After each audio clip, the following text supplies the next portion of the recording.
Everyone. Thank you for joining us on this live stream at SAG-AFTRA on YouTube. To stay informed about all of our live stream and video events, please subscribe to this channel. You can do that right now. Welcome to the President's Task Force on Education, Outreach, and Engagement live stream, Race and Storytelling, the Asian American Voices. The presentation will begin momentarily. If you have questions that you'd like to direct to today's guests, please email us at pteoe@sagaftra.org.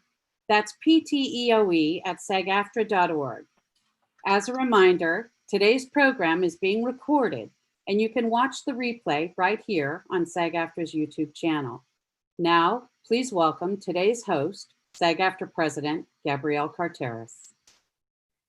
Thank you, Pam. Hi, everybody. Welcome.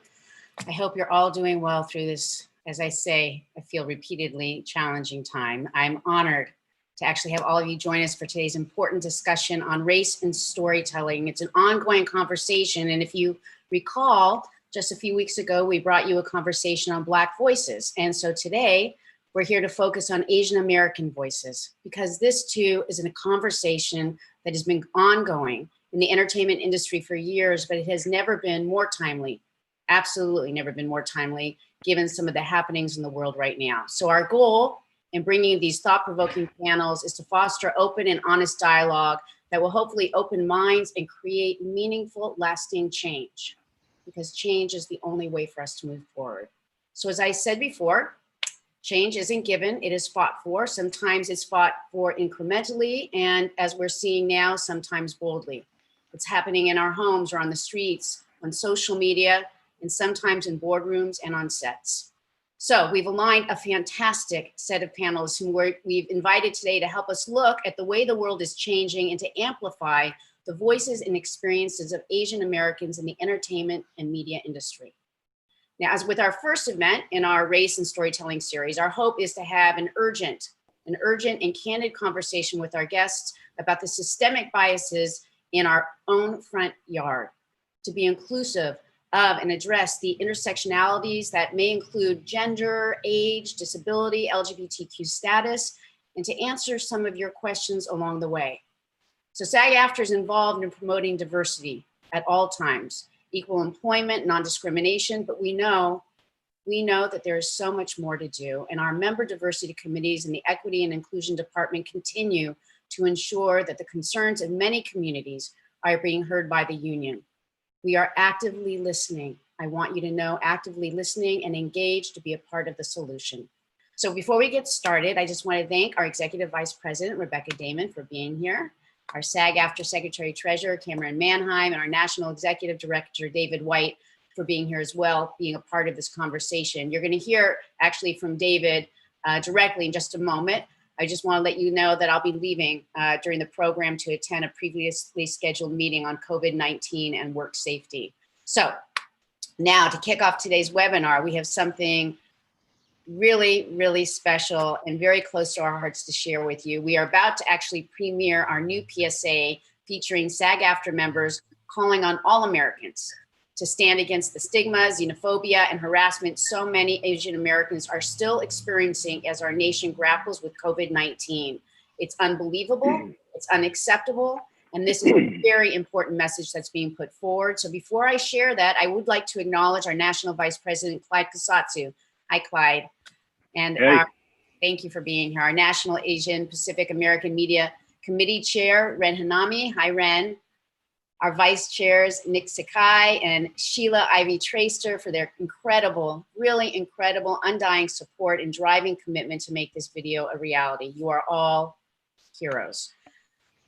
We also want to thank our members who volunteered their time to help to create this really wonderful message. That's Amy Hill, Carrie-Ann Inaba, Christina Chong, Clyde Kusatsu, Hudson Yang, Iqbal Thiba, Jeannie Mai, National Board Member Jody Long, Joel De La Fuente, John Briones, Juju Chang, James Hong, and Ken Jong, and Lucy Liu, Tai Ma, and Vincent Rodriguez III. And with all that being said, I would love you to see the video, but before you do, just remember this, we are on Zoom, so sometimes technology in Zoom and showing videos is not always clear. I hope it is. And I hope that you really will be able to see it in all of its greatness. Thank you.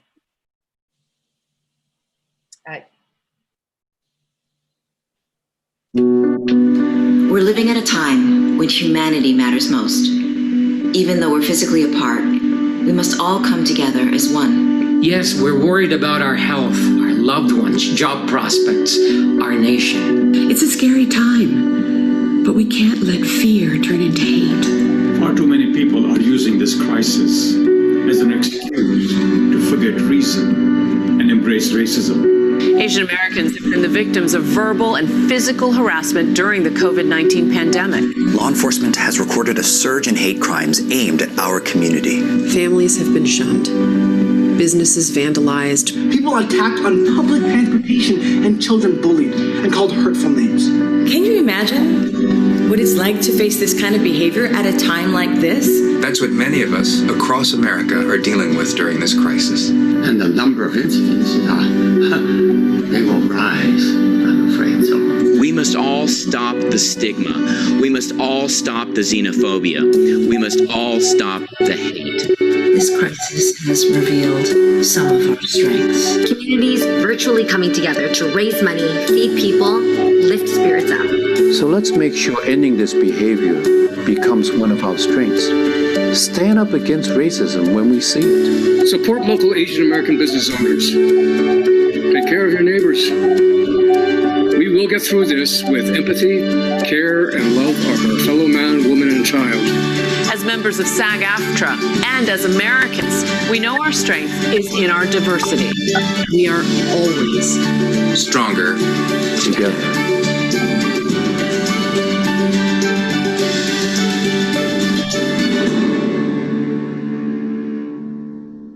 Fabulous is that. And now please welcome our National Executive Director, David White.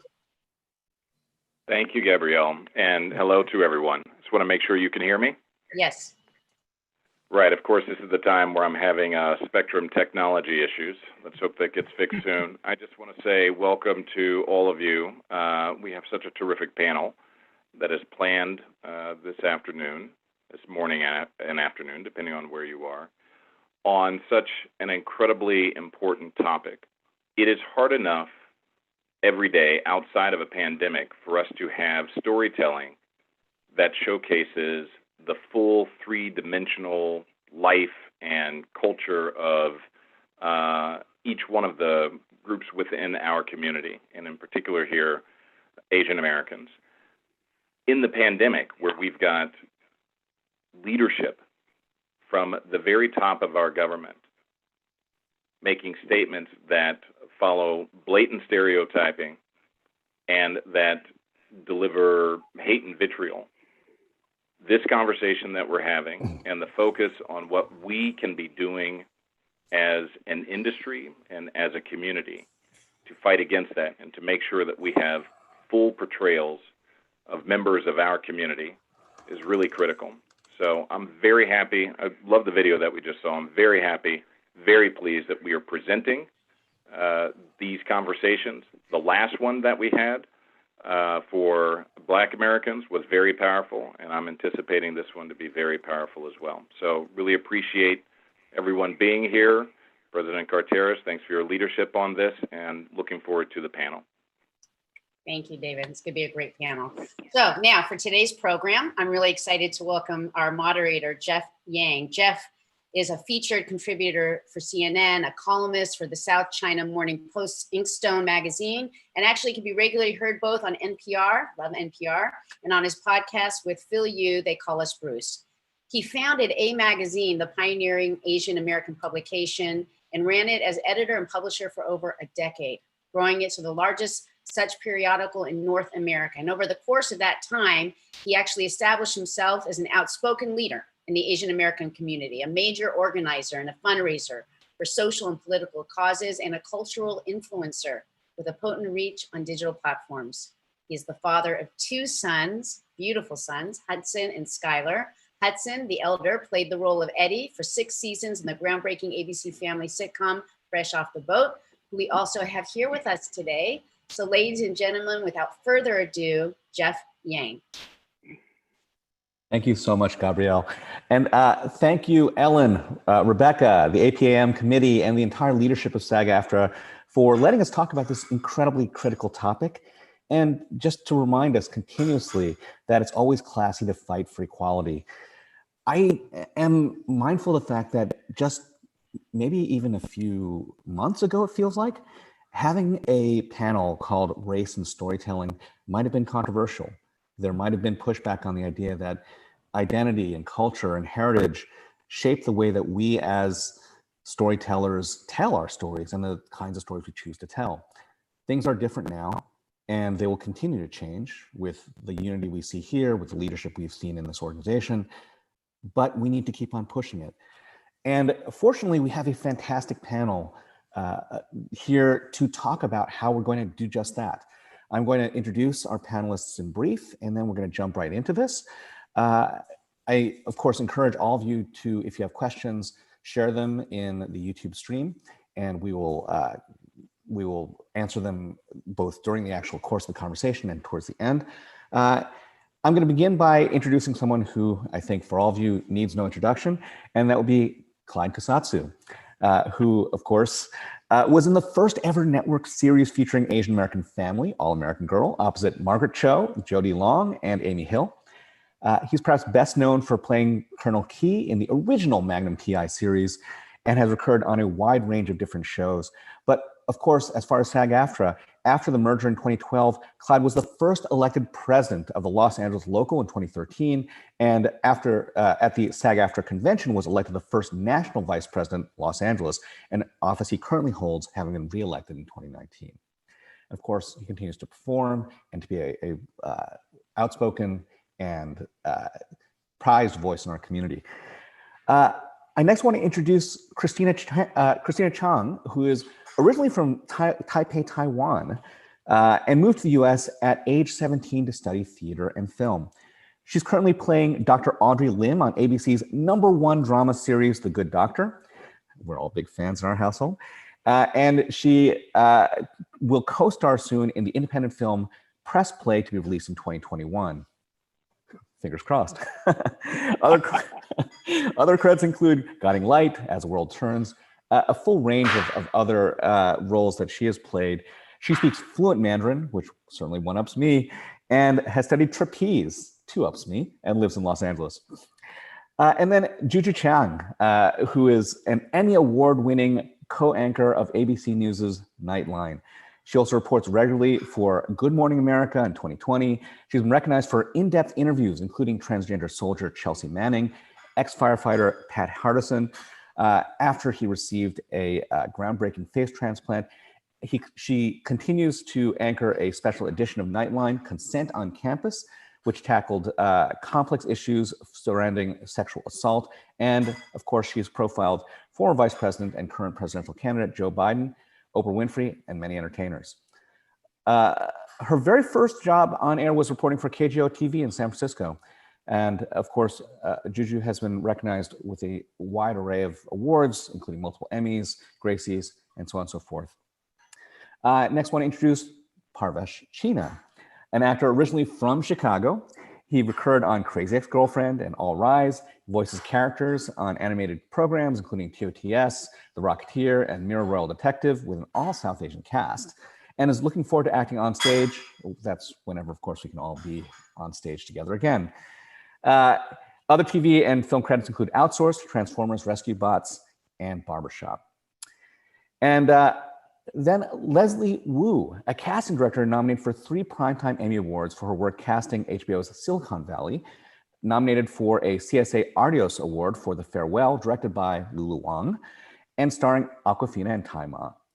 Other notable movie credits include Sonic the Hedgehog, Office Christmas Party, Togo, and The Half It. And she just finished casting Bill and Ted Face the Music with Keanu Reeves, and the Netflix film Finding Ohana, about 2 siblings from Brooklyn reconnecting with their Hawaiian heritage.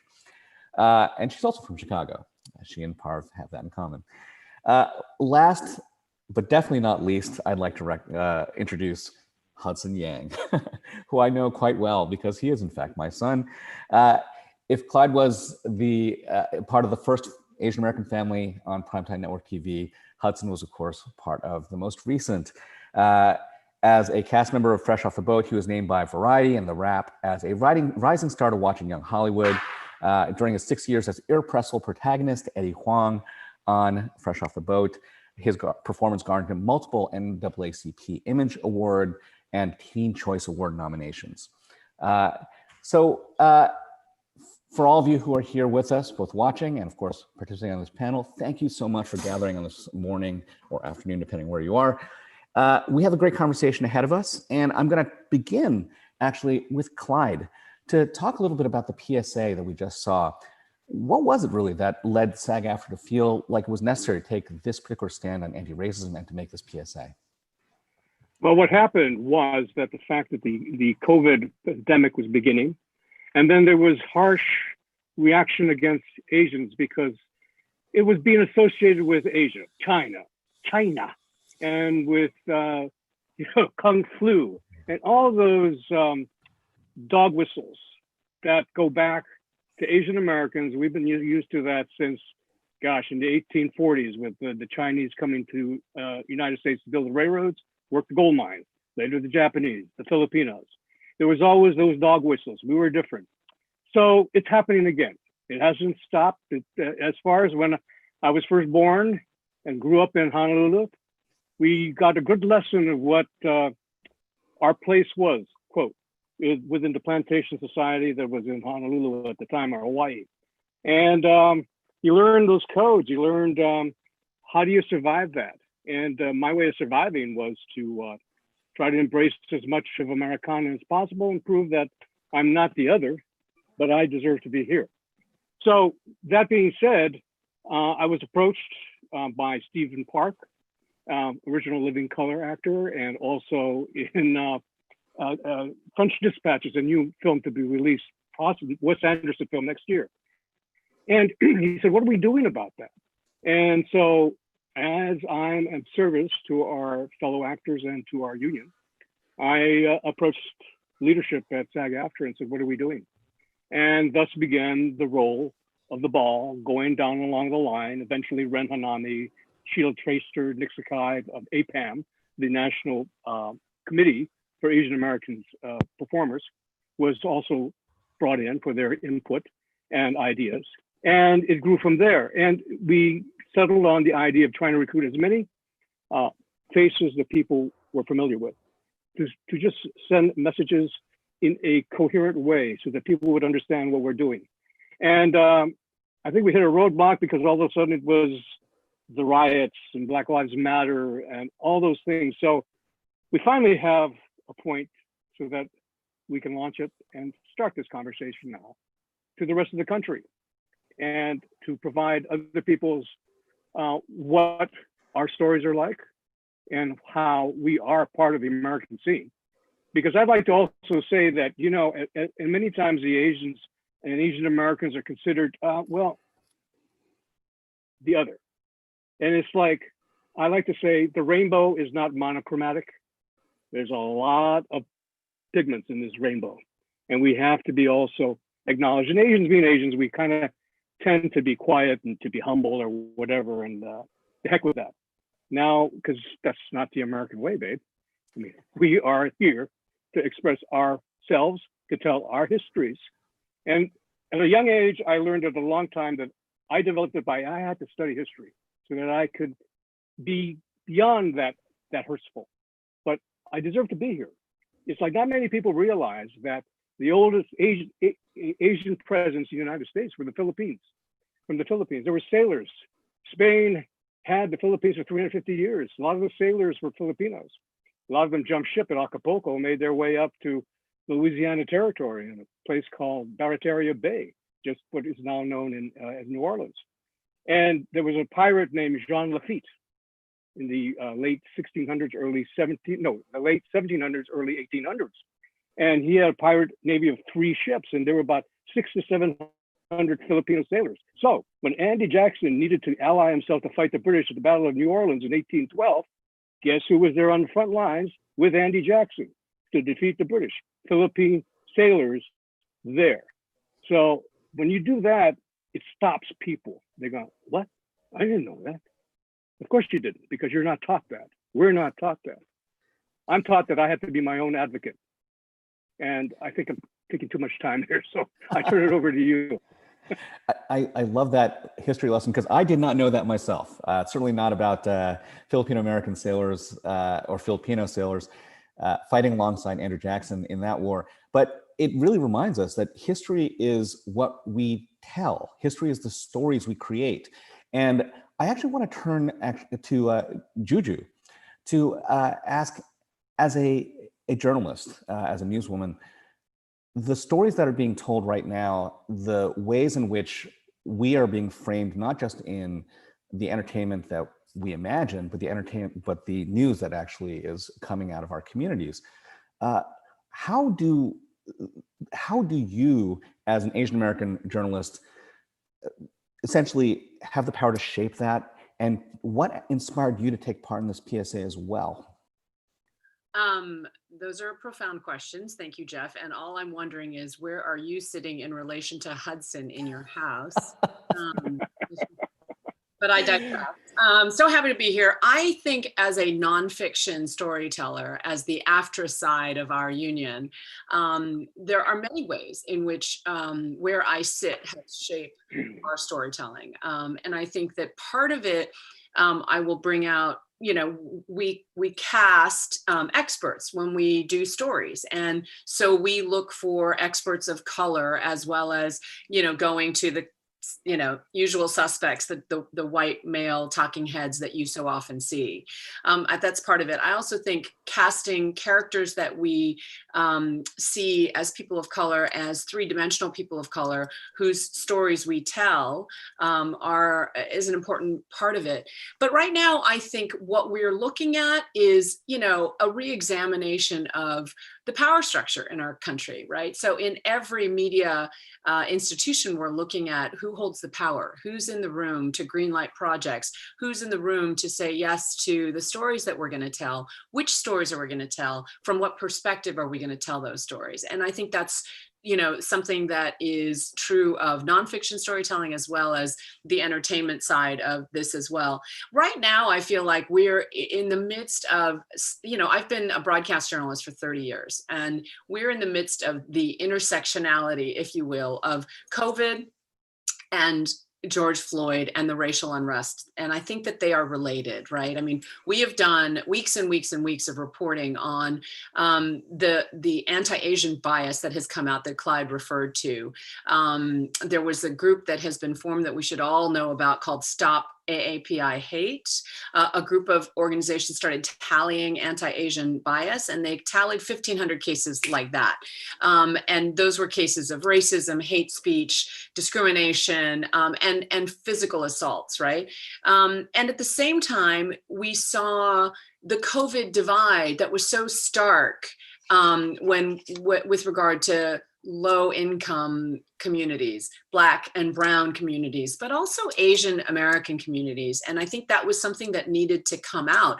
This idea that, for example, in San Francisco, even though Asian Americans comprise, I wrote down the number so I could share it with you, they comprise a high percentage, something like 38% of the population. They represented 50% of COVID deaths, so a disproportionate share. And that had to do with all the same reasons why Black and brown communities are disproportionately affected.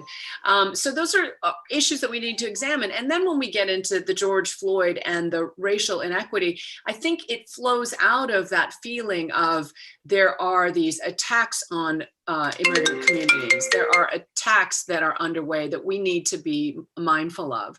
And I think that what we're doing now is re-examining the ways in which we tell these stories, the people who tell these stories, and the power structure behind all of it.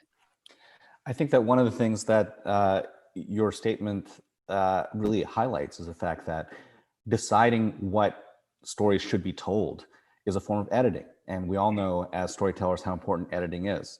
If people decide that a story is worth telling, if it's elevated, if it's put on air, if it's put on screen, then it becomes something that everybody takes part in and is aware of. But the fact is, without people who see those stories as valuable at decision-making levels, you don't get those stories elevated.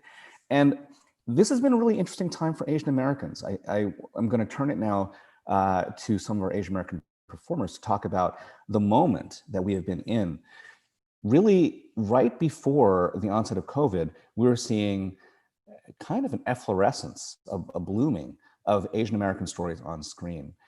I want to turn actually to Hudson Yang to talk a little about this. As somebody who was on Fresh Off the Boat, one of the first shows to really center an Asian American family since All American Girl, how did it feel to see yourself on screen, first of all, and to be in a position where you could elevate a different kind of family in people's primetime view for the first time in well over a decade? Well, I think in the beginning, I didn't think too much of it. I mean, I was young. I was like 9 years old or something. But I think especially with your influence and like just people telling me a lot. For that. Yeah, no, but no, I mean like you were talking to me a lot about the importance of the show, and I was getting like information from like, you know, different interviews and news sites, and I kind of slowly learned how much the show affected not only me but also the Asian community. And at that point, when I really realized how important the show was, I was honored. I mean, when I first got into acting, I never expected to really be part of anything, let alone, you know, the first Asian American family in 20 years on TV. And I didn't really know what to do with myself. I didn't know what kind of power I held or what kind of voice I had. And I've been doing my best to try to, you know, spread the word and use my platform as a platform for other people's voices. But, you know, it's a little bit difficult, and I'm still trying to kind of figure out what I can do best. So. Well, you know, one of the things that Fresh Off the Boat did was to normalize the idea that a family could be Asian American, that Asian Americans can speak English, that we have the same kinds of challenges and complex relationships and dynamics as everybody else. And that notion of normalization is so much a part of making us comfortable to others in society, not seen as others. I want to ask now, Christina, one of the things that has always shocked me is how few Asian faces there are as medical professionals on TV and in film, when we all know that's not how it is in real life. So in your role as Dr. Lim on The Good Doctor, I mean, first of all, it's one of the most diverse shows on TV, and the characters themselves defy the very stereotypes that we often see, even when we are included, are ourselves depicted as. What are some of the things that actually allowed that kind of storytelling to happen within The Good Doctor? Well, hello. First of all, I'm honored to join you. Thank you very much, everybody. And before I forget, and I will get to your question, but, you know, just in listening to everyone previous, I'm hearing sort of this theme of, you know, striking a balance. And this is something that I'm currently and sort of have always been straddling. So maybe we can touch on this later, but this idea of like assimilation or normalization versus individuating. And I think that tends to be our particular struggle as Asian Americans. You know, how do you stand out, but then fit in? So if we can talk about that later.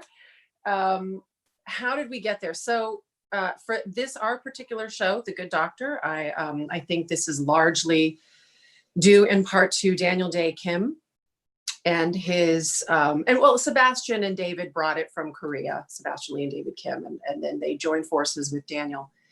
And it really was Daniel's, he was motivated, obviously, for, you know, personal and professional reasons, but it was, you know, on top of it being a Korean-based show, it's just, it was his, you know, it was important for him to see more faces like ours on camera. And that's not to take anything away from ABC and Sony. There was an openness there, obviously, to have more than just one Asian face. And I think Sandra Oh has said this in the past, and I think we all agree that it's so rare to work with a fellow Asian American, because so much of my career for the past 20 years has been I'm the only one on the show. And so it was, I cannot tell you how great it felt to work alongside Tamlin and Will Yun Lee when we first began, you know. But now then we have to talk about diversity and inclusion and what that really means. And I think it's really nice to see the United Colors of Benetton sprinkled on television. Again, it's a step forward. And then you have to do sort of a deeper dive into, okay, but then how diverse are you? Who are you supported by? Who's creating these storylines? How authentic is that? And then to what we've spoken about already, the people that are in the positions to cast, to the decision makers that allow these stories to be told and then decide who gets cast and who gets paid and how they get paid. That's where the movement needs to keep going. Do you know what I mean? Yeah. So that's, I don't know if I answered the question. Oh, no, you absolutely did. Spoke on yeah.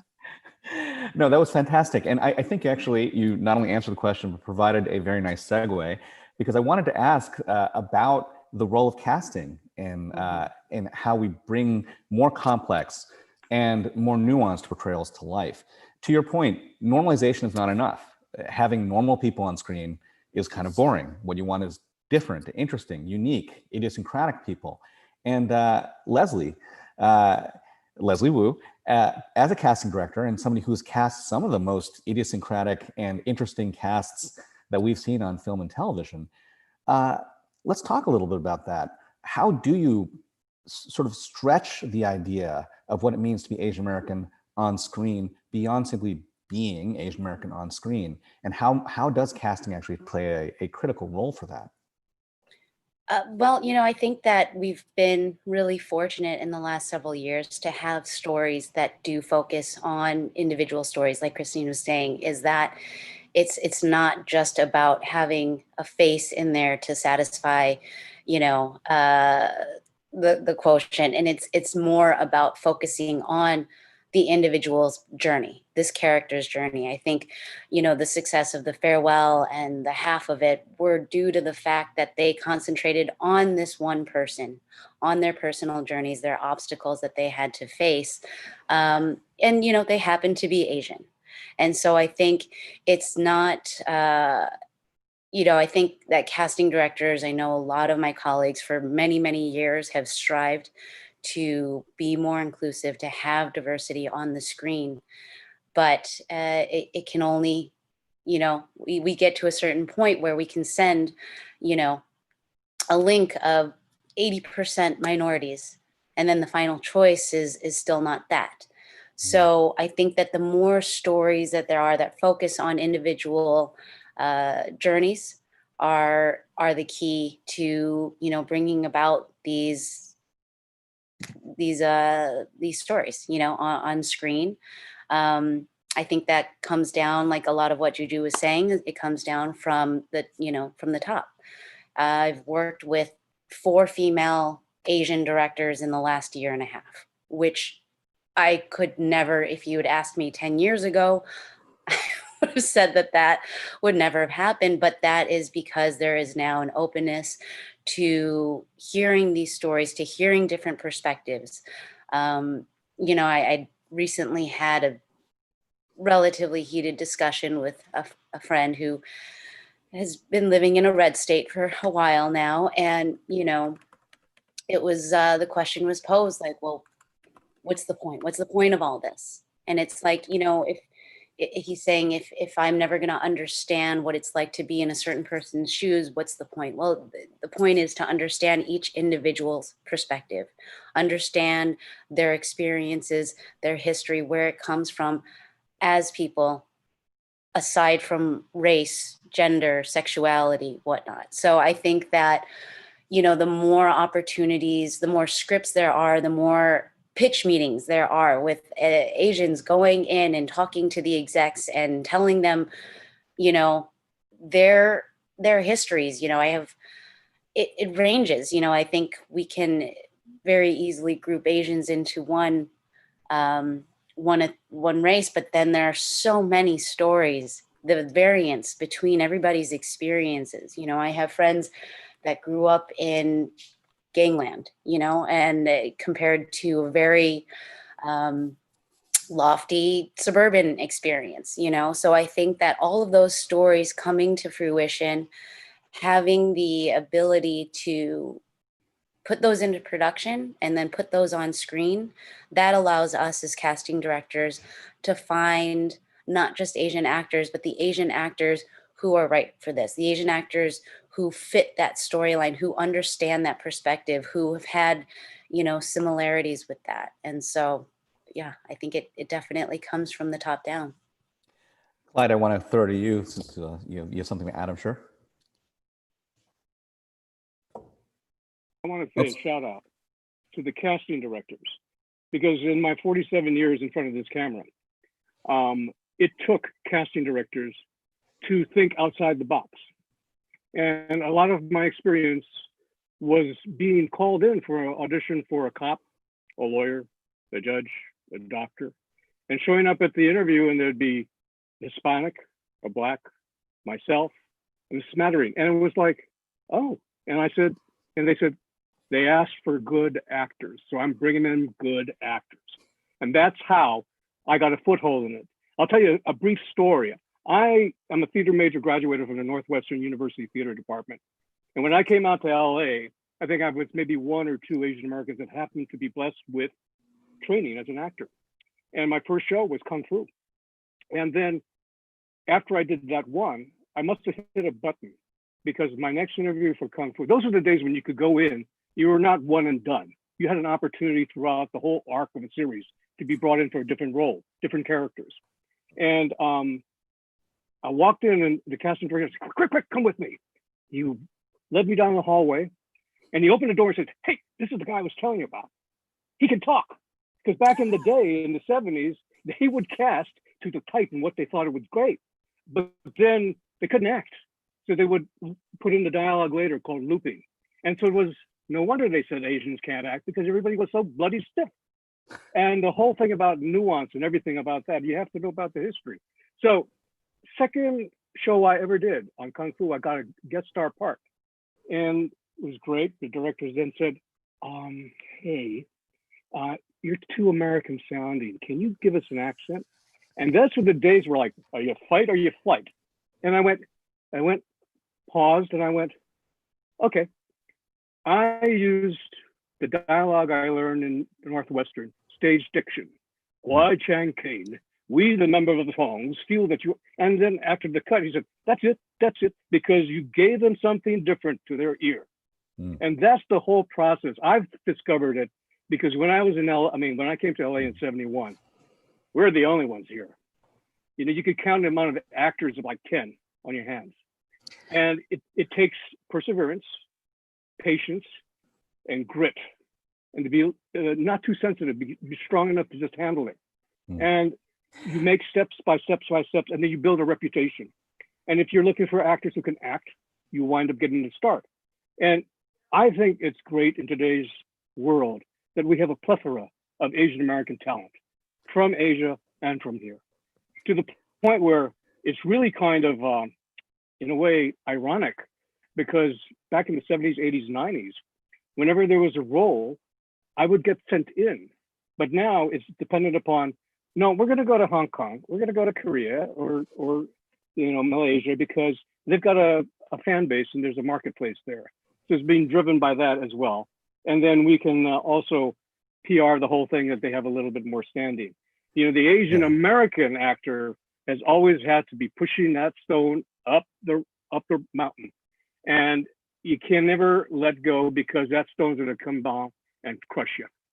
And you sort of like, you really have to be, and also I think for me, what I learned how to do is to be quick-witted and tap dance. And the historical things come to my mind, because you can also break that ice by saying, oh yeah, well, did you know that in Mississippi, there are several generations of Chinese that were brought in over after the Civil War to be the labor replacements until the KKK got active and put everybody back, but they just dumped them in. Those were the Delta Chinese. And I remember meeting an actress named Virginia Wang, and when she talked, she had a thick Southern accent. And I take it back to you there, Jeff. You'll take it over now. Thank you. That is something actually to remember, that we don't all speak the same way. And in fact, our voices are a critical way in which people sometimes read us, right? I will tell you, Hudson Yang cannot do accents, not because he's not a good actor. He just doesn't have it in his vocal range. But the voice acting component of our community is really critical. I want to turn this over to Parv, because I know you've done a lot of really exceptional voice acting recently. And that's a space in which we've seen some transformative change recently. Notably, the push now to really have Asian American talent do Asian American roles, to do appropriate voices for appropriate faces, if you will, in a part of the industry where that's not necessarily required. Parv, what is it about, I think, voice acting that both gives opportunity for Asian American actors, and in particular, in the kinds of stories you're telling, how does being an Asian American actor doing an Asian American role in an animated series change that part?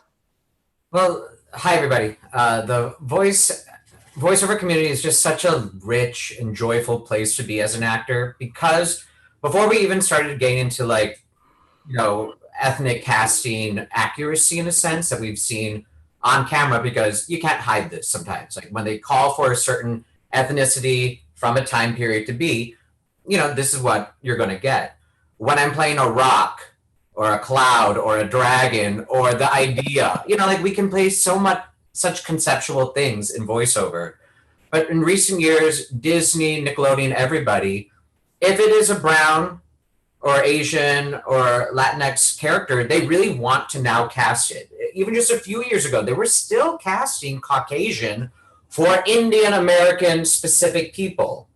And the reverse does happen, on Rocketeer, I was grateful, it was just a Caucasian character, because they also there is some sensitivity at times where they want to overcompensate.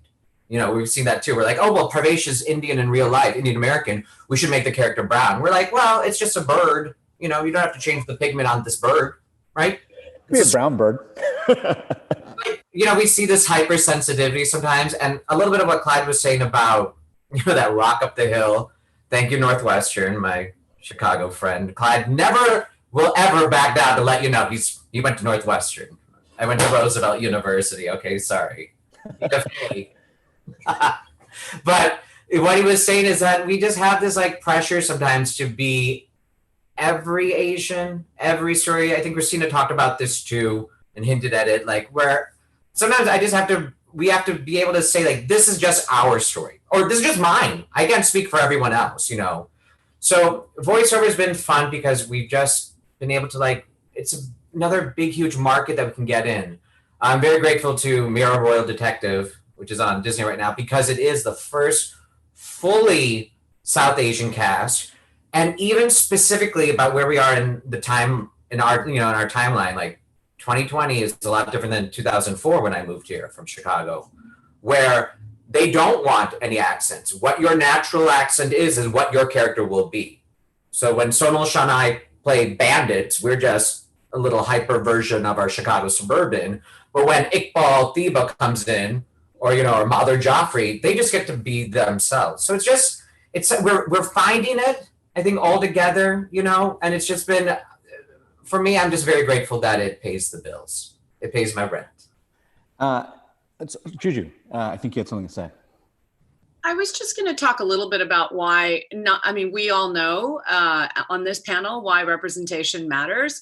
But I was reading George Takei's Instagram the other day, and he said representation matters not so that every kid sees themselves reflected as a hero on the story, but that every other kid sees other kinds of heroes reflected on the scene. And I think through all of the people I've interviewed, Mindy Kaling being one of them. She was on the Wrinkle in Time, right? Which was Oprah Winfrey, Reese Witherspoon, Mindy Kaling, directed by Ava DuVernay. And they all talked about being content creators. And Mindy Kaling said to me, I didn't see characters like myself reflected on the screen. So I wrote it myself. And so in this moment of of pandemic, where so many of these creatives are at home, I would urge you to create the content that you wish to see out there. And then moving beyond that, I would say there's also this need, and Leslie, I'd be curious what you think about this, to cast sort of in a post-racial way. I interviewed Shonda Rhimes in Shondaland, and she said, my characters were not Black doctors. They were doctors who happened to be Black. And the storylines weren't just about their Blackness. It was about their sex lives and their, interior lives and their struggles and their insecurities. And the racial part of it was actually in the background. If you really go back and look at Grey's Anatomy, there weren't a lot of issues. And yet, the lead doctor was African American. Prominent people in that hospital were three-dimensionally happened to be African American. And I think once we get to that, once we cast characters that aren't written as Asian American, but just as human, that are then cast as Asian American, there's that dual role where you want to write the incredibly intense Asian American role and play it and be it, but then you also want to sort of ignore that and move on to where we're just exploring our common humanity. Christina, I wanted to go to you. Thank you. And thank you for saying that, Juju, because I think that's sort of what I was hinting at before when I was saying, this is something and I don't know if it's a hope or a concern or a question. I throw this back out to everybody, but so that's one of the things that I, in speaking with Will, my cast member, William Lee, we said it's actually really nice to play doctors and residents that are struggling at their job or succeeding at their job, and what they look like has very little to do with what's happening on the show. And at the same time, and by the way, I think, and this is sort of ties in with sort of what we were, the PSA and, and what you've just said, it's really nice to see people that look like us for all the children in the world to see. And that's wonderful. And at the same time, how do we tell our individual stories and raise those up? There's so many unique stories that really are rooted in, like, what is the history, which Clyde could probably tell us, take a masterclass in the history of this country. And then also the thing that I sort of want to talk about is the, if we like the I think we sort of equate American, or not we, but some equate American with Caucasian. And so, how do we, seeing faces like this and letting all those kids see us as doctors with sex lives, or, just moving about the world, does that help others to see us as American? Do you see what I'm saying? And so then that takes the stigma away from the Chinese virus. I mean, so this conversation, I think, is constantly one that I'm having with others and within myself. And it's important to, I don't even want to say assimilate, but that's what's being told by, to us by immigrant parents. And, how do you keep uniquely who you are, right? And tell your stories, by the way, Juju, and have them, I'm bringing up 17 points and then I'll shut up. But, how do you tell your stories and create the content, which I am with a fellow Eurasian friend and actress?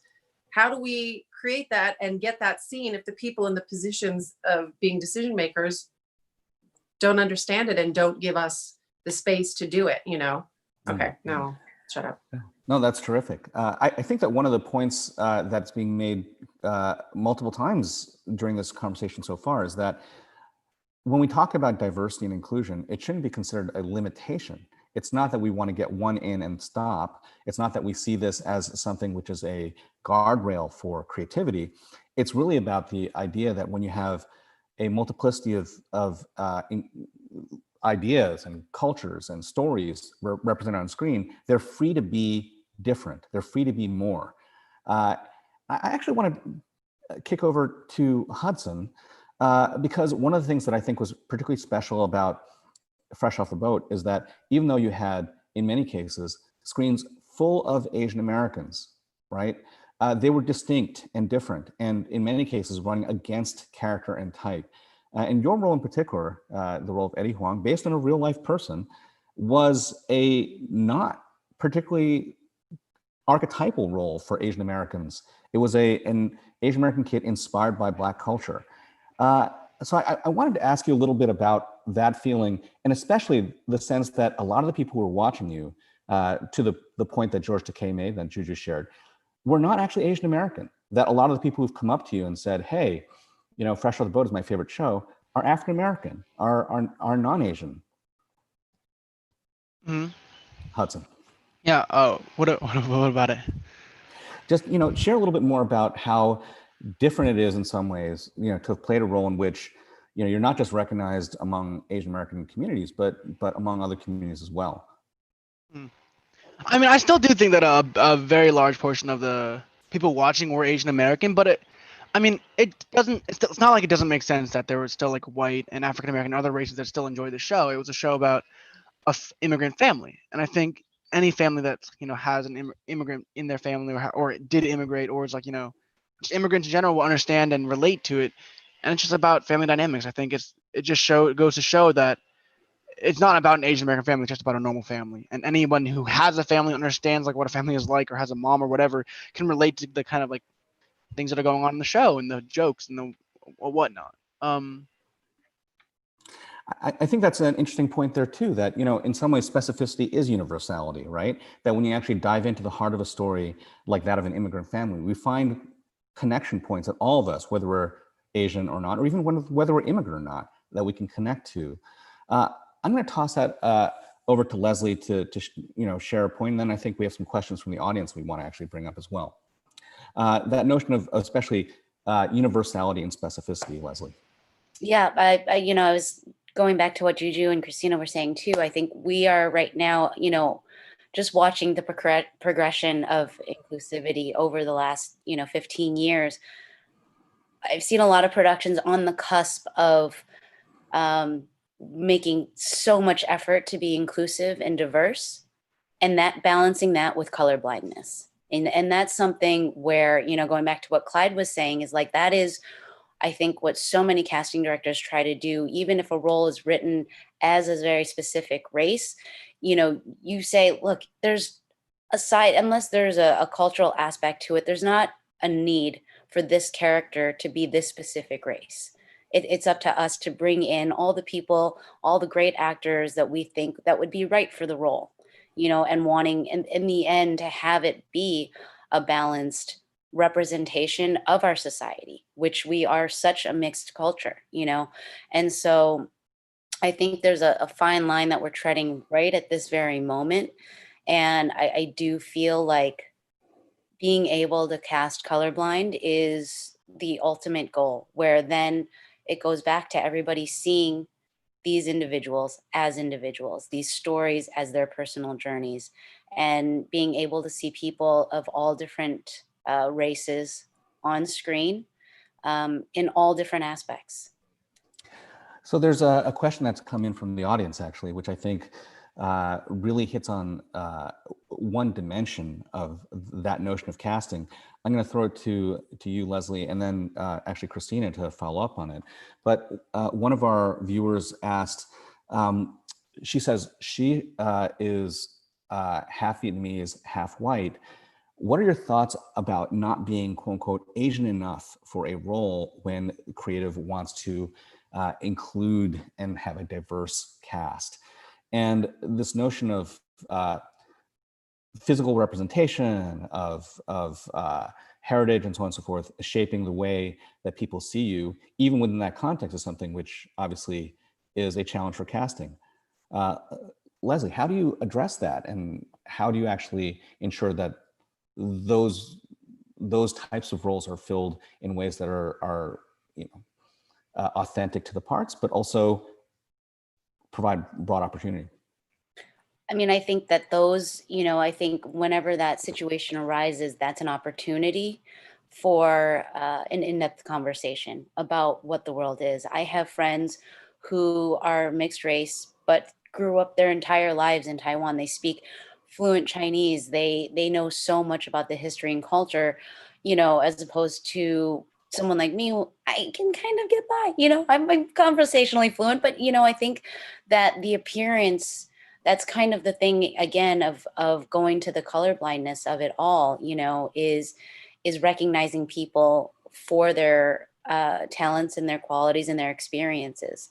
I have a friend who is Argentinian and English is her second language, but she also always gets passed up because she doesn't look Latina enough, you know? And it's not, I think that with the way the world is right now, if we are to truly reflect what our communities are, what the different dynamics and the relationships are, different family makeups, you know, I think that that has to be something that's addressed in saying, look, there's someone, they may be mixed race, but they also may also be completely imbued in the Vietnamese culture and speak fluently. And there needs to be conversations where there's an understanding where just because that doesn't fit what you have, you know, in your mind aesthetically, that doesn't mean that that's not the case. Christina, I wondered if you had some thoughts around that as well. Sure.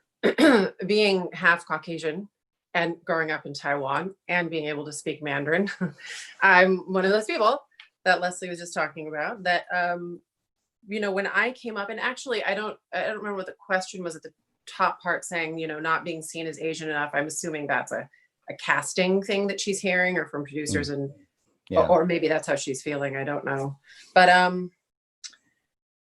it's tricky. And I'll just say that, you know, when I was coming up in the business, it was a little bit harder, you know, and I'm not going to take too much time to say this, but I was encouraged when I first graduated from graduate school, not at Northwestern, University of Washington, sorry, that I went to New York City and I was advised to change my last name and to take Kung Fu you know, lessons.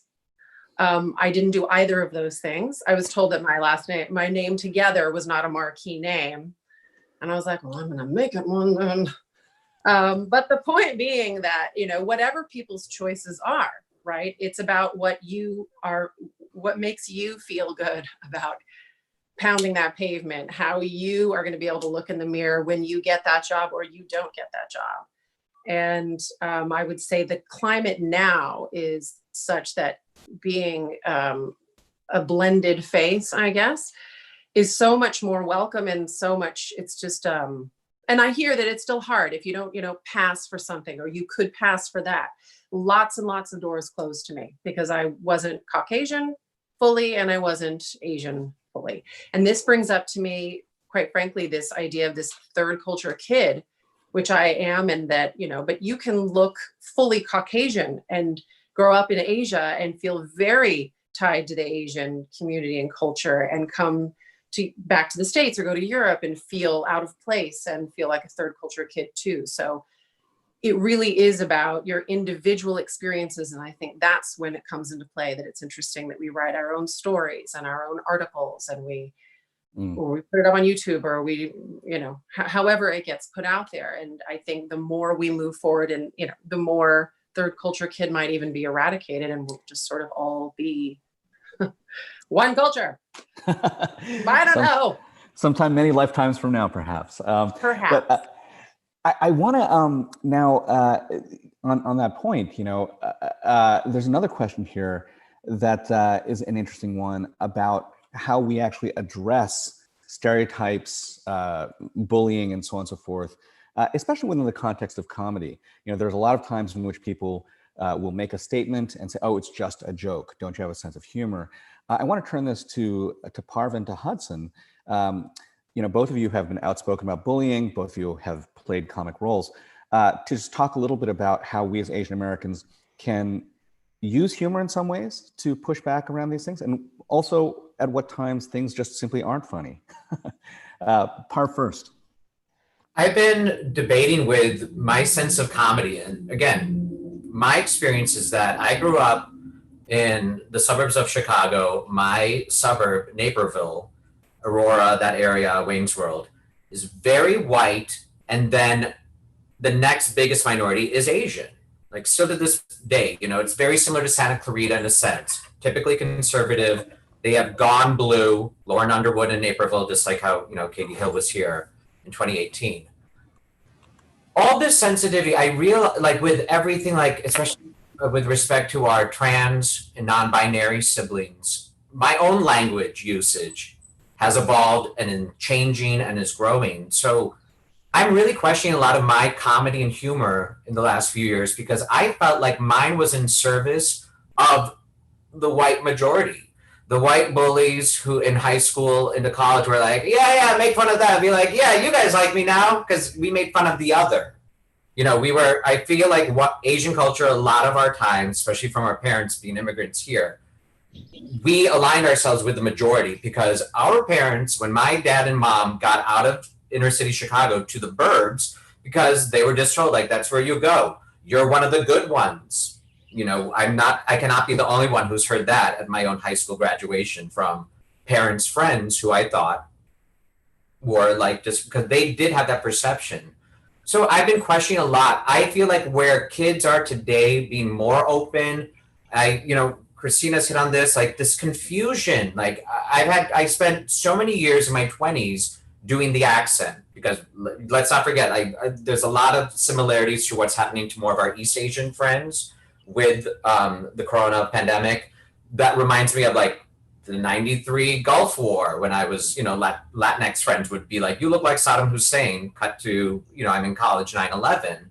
And that was even just like, me being a gay musical theater kid in Chicago really shifted when I'm like, well, you really need to take out those piercings, Parv, and don't ever think about dyeing your hair or getting a tattoo because you are going to be playing the terrorist or at least someone traditional from India when we do a period piece. So I'm maybe not the best one to ask because even my own sense of comedy of aligning with the majority to make, I always thought like, oh, self-deprecation, victim-y, lower status is my jam, So I'm just really questioning a lot because then I feel like I'm getting checked by kids when they were younger saying like, that was not all right. And that was not okay for you to go through or excuse. So it is very interesting. So I just hope that growing this beard lets me do hour longs like Christina. All right. Hudson, especially in a world of social media, there was a question also about TikTok and about Instagram and about the ways in which sometimes these platforms are used both to celebrate, but also sometimes to dismiss and shame, right?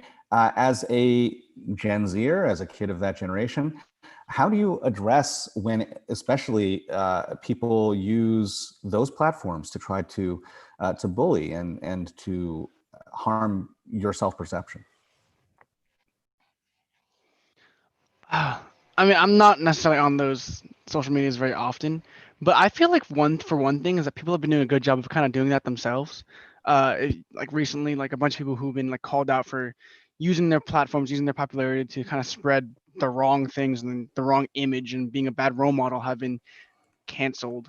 Where like people online no longer really want to support them or follow them or watch them because of things they did in the past. And I think people have been doing a good job of kind of managing the kind of humor that's being spread on that platforms. Like, I mean, people did blackface on TikTok before and it's incredibly racist and horrible, but because they did that, all the popularity that they gained was kind of like lost or tossed aside. But then, I mean, it's still not perfect. There's still people who are racist and awful. And I think it's really difficult to control people like that on those platforms because they're public and you can do whatever you want, post whatever you want. I mean, it's hard to control people. You can't really control people think. Even no matter how hard we try, there's also going to be some sort of discrimination to some sort of group of people. I think the best thing we can do is kind of what we've been doing now, getting rid of those and making an example of those who have made those mistakes, teaching people the hard way, not letting people go off with like a simple slap on the wrist. And I think people have become a little more aware of the issue. And I think that's one good thing that social media has done is that people now kind of seem to understand a little better that what they did in the past isn't excusable. What they're doing now is even less excusable, right? If they haven't learned from their mistakes already, they don't deserve to get another chance. I think just, yeah. That's powerful words. I want to throw a last question out to Juju and to Clyde. And this is about what we in our respective industries as storytellers can do to try to not just address anti-Asian bias, but also reach out and to form bonds of allyship with other communities to elevate not just our own boat, as it were, but the entire ocean. Juju, I know that you've been really prominently involved in working across communities of color and telling those stories.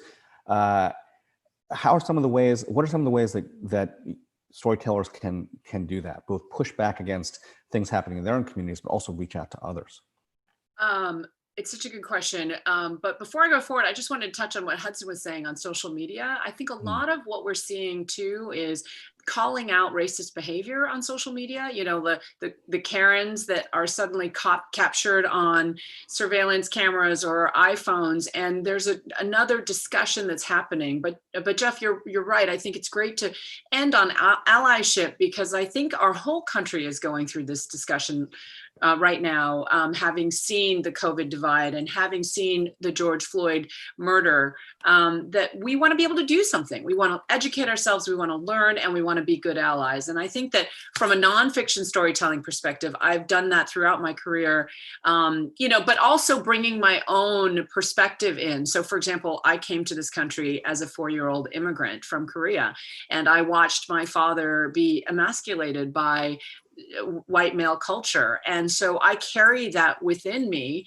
And so I find myself drawn to stories about migrants. So for example, we've done a whole series at Nightline about the immigration and the border policies, the border wall, the quotas, the Remain in Mexico policies. I did a story in December about pregnant women sleeping in camps on the other side because of the migrant protection protocols. So these are nonfiction stories that I'm drawn to, not because I'm Asian, but because I'm an immigrant, or because I'm a mother, or because I bring in a lot of different perspectives. And I think that's what allyship is. We know what it feels like to be marginalized, so we can see. I've done stories about trans women of color who have been under attack, that just won a GLAAD award, and just won a Gracie Award. And so these are nonfiction stories that I'm drawn to because I know what it means to be, to feel other, right? That you're not, where are you from? Because you're not from here. You're not American, is the implicit message of the messaging that we've had, the microaggressions that we've had. And Christina, the other thing I was thinking when you were talking is that I just interviewed Kevin Kwan, who wrote Sex and Vanity as a follow-up to Crazy Rich Asians trilogy. And Kevin's character in Sex and Vanity, main character, is a biracial Chinese American Lucy Tang Churchill, who is half High Wasp and half Asian American. And so there will be, and it's a full exploration of those two worlds and the intersection there. But you know, I think we're at a time where we're examining privilege, and someone described privilege as if you've never had a Supreme Court ruling decide whether your rights are equal to others, then you have privilege. And I think that we as allies can continue to tell the stories of those marginalized, whether it's to tell the stories of, you know, I profiled George Takei, so he keeps coming back to mind, but he wrote a book about his childhood experience in an internment camp. Right, he literally slept in the stables of the racetrack in Southern California when he was like my age as an immigrant, 4 or 5, and then was sent to an internment camp. And he wrote that and said, "But we have to remember our history. Otherwise, we're going to be repeating it." And he pointed to what he referred to as the children in cages and the migrant sort of policies that, in his mind, mirrored his own childhood experience. So, you know, I'm throwing in the kitchen sink on this particular answer, but I think that, there's a lot of history to be told, a lot of our perspectives to be brought forward that can link arms with other communities, and that really progress is about inclusion, not just seeing one particular person of color on screen. You know, when you're talking about that sort of where are you from thing, right? I'm remembering now, I believe that you've actually spoken about this, and it refers to something that Christina also mentioned. I'm sure you get a lot of questions about Juju, your name, right? It's like, you know, where did that come from? How did you get named Juju? You know, and as a journalist, especially, the choice to preserve that name and to embrace your identity and your on-screen credits, as it were, is something that kind of is a defiant challenge to people who would otherwise put you in a box. And trust me, an executive once suggested, like Christina, like, well, maybe, you know, Juju. And I was like, yeah, no, I've been Juju since I was 10, and that's Juju.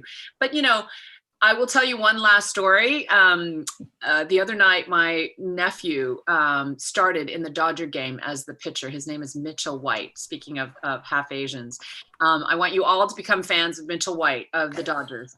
But it occurred to me in the middle of the color commentary, the play-by-play announcer said, you know, Mitchell White, his grandfather on his mother's side was a Dodger fan. And I thought, what an immigrant story. Like, my father came to this country, had played baseball in Korea, and was a Dodger obsessed baseball fanatic his entire life.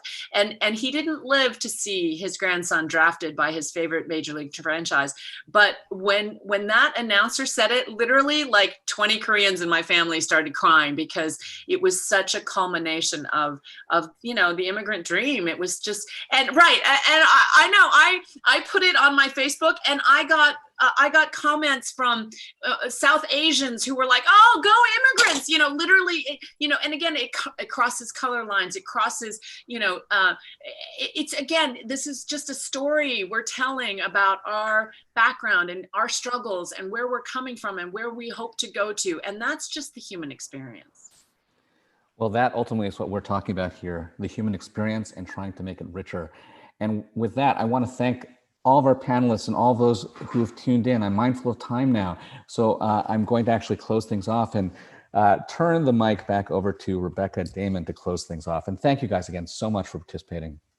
Oh my gosh, Jeff, and all of the panelists, you guys were just amazing. This was a terrific panel. These are the kind of conversations that we need to be having. And it was said at the top that as SAG-AFTRA, we really do believe our strength lies in our diversity. And this was just, the conversation was so real and so touching. And Hudson, I see you looking down. I have one question for you before we go away here. So I just have a question for you. So be ready to go off mute. I want to say, did you think your dad did a good job moderating today? What do you think? First of all, I wasn't looking down. My camera just keeps on freezing for no reason. Like, I'll be like this for 1 second, then it freezes, and I look back up, and it's just still frozen. I can't fix it. So I wasn't looking down. But I think my dad did a good job. It was really weird for me to be interviewed by my dad. I think he did a great job too, but I wanted to, you know, ask because it'll be dinner table conversation. There's no doubt in anybody's mind that you guys, the whole panel, and Jeff, what a great conversation. This is what we need to be doing. I want to make sure that everybody that's tuned in today also checks out the PSA online. So make sure you're following all the SAG-AFTRA social media channels. Please share it on everything: Facebook, Twitter, Instagram. Just share it everywhere. We want to make sure people are seeing it. I want to also thank all of the people who helped put this together. Our National Vice President, Los Angeles, Clyde Kazatsu, bless you. And also to Ren Hanami. I know the sneezes have to go on mute. Ren Hanami, who is the chair of APAM, along with her vice chairs, Sheila Ivy Traster and Nick Sakai, and all of the wonderful staff from APAM and Communications that helped get this done. So if you want to learn more, after you've shared that, I'm counting on everybody to share it today. Make sure you share that. You should make sure you follow us on Facebook, Instagram, Twitter, etc., and come back and do some more of these President's Task Force of Education, Outreach, and Engagement, our panels and webinars on our Facebook channel on YouTube. And please subscribe on YouTube so you can see the next one. We're going to be doing more of these things. We may all be at home and apart, but really we get things done together. So thank you guys. It's so good to see you, and have a good rest of your day. Stay safe, everybody.